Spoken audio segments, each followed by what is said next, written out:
Hello and welcome to Asana with Atticus. Today we're going to do just a short practice to stretch the muscles in the core and create space in the heart, release tension in the shoulders and neck. Today is Thanksgiving if you're in the United States. I live in Belgium now, so I almost forgot it's Thanksgiving practice. But this should help you if you're going to be having a big meal and you want to relax before spending what could be stressful time with family. And if you're not in the United States, this is just a nice practice to start your day. So we're going to get started. And I like to take a comfortable seat in Sukasana, so with one leg folded in front of the other. If you have a blanket to sit on or a block, that can be nice so that your hips are above your knees, and this creates a nice inward curve in the spine because it naturally brings your pelvis tilting forward. If you're not sure whether or not you have a curve in the back of your spine, you can actually just reach your hand back and see if you can feel the vertebra back there. If you feel the vertebra, that means that your back is more rounded and you're not getting that curve. So you want to tilt your pelvis forward a little bit more. And again, sitting on a block or just the edge of a blanket can help do that a little more naturally for you.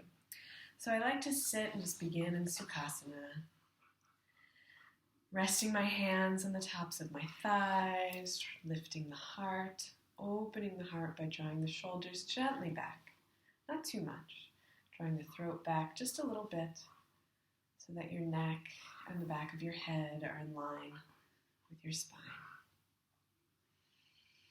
And just begin by going in through the breath, drawing your breath in through the nose and exhaling fully through the mouth.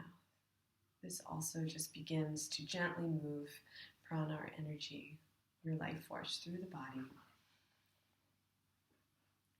and helps you to center and ground.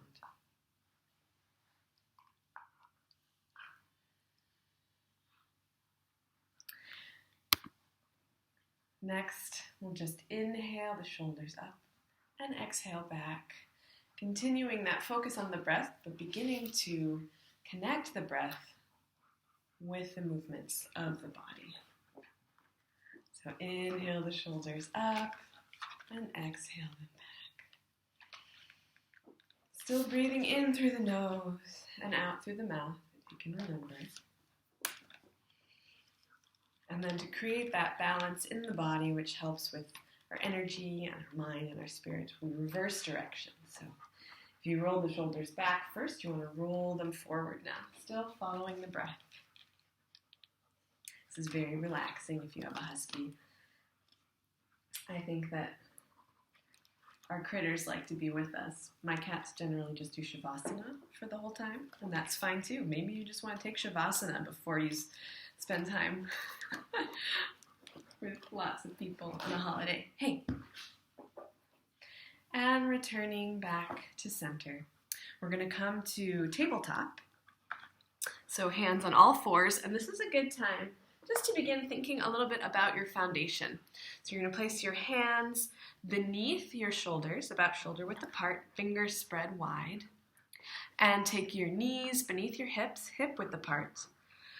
I am an Anusara Elements teacher, and in Anusara we like to curl the toes under because it keeps our feet and the muscles of our legs engaged at all times. So even if we're in a pose that feels like it might be a bit of a resting pose, we still want to have all of the parts of our body engaged. And inhale, bring the heart forward. Exhale, draw the chin under and round the back. Inhale the heart forward. And exhale, round the back. This is really nice just for beginning to stretch out your core, getting that nice inner curve in the back. Hey, don't eat me.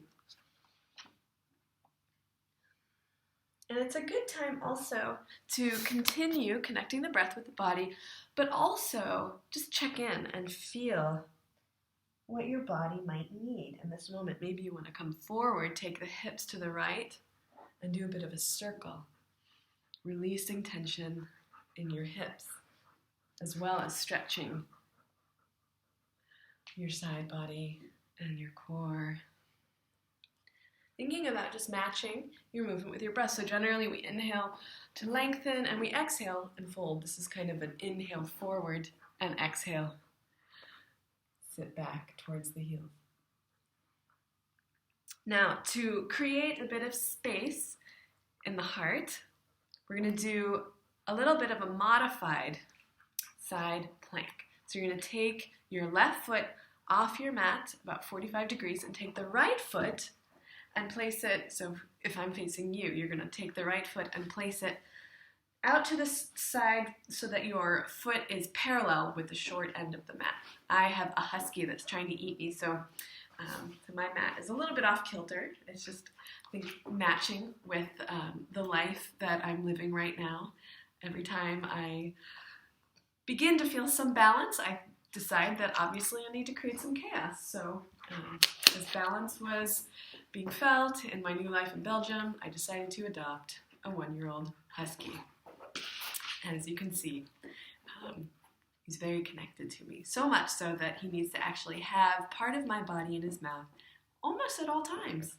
At least if I'm on the floor, I'm fair game. And generally yoga is best practice on the floor unless you're doing that yoga where you like hang around on, ropes coming from the ceiling, which I haven't quite tried yet. I love birds, I love the idea of flying, but generally I like to watch them from the safety of the earth. I like feeling that stability. So, Atticus, come on. Look at this yummy stinky hoof. Do you want to try that? Let's munch on that. So you're in a bit of a modified side plank pose. You've got one foot off the mat at a 45-degree angle and the other stretched long. And in this space, so now you're going to come to the side. You're going to take if you've got your left foot out, you're going to take your left hand and place it under your chin and reach the right arm up. So it's not only a heart opening pose, but it's a little bit of a back bend as well. And you're going to draw breath in, inhaling energy up from the earth, all the way up into your pelvis, from your feet. And on the exhale, expand, tall, and push that energy all the way out through your head and up through your fingertips. And on the exhale, we return to center. And then I'm going to mirror you, so I'm going to come around to the side. We're going to do the other side. We're going to take the right foot out at a 45-degree angle off the mat, and the left foot comes now into that plank pose. Right hand under the chin, left hand reaching up tall. Isn't this fun? Inhaling energy up from the earth and exhale, pushing it up and out through your fingertips. And on the exhale, release back to center. Maybe take child's pose. I like to do this just as a reminder that it's a pose that's always available. And if you're headed into a stressful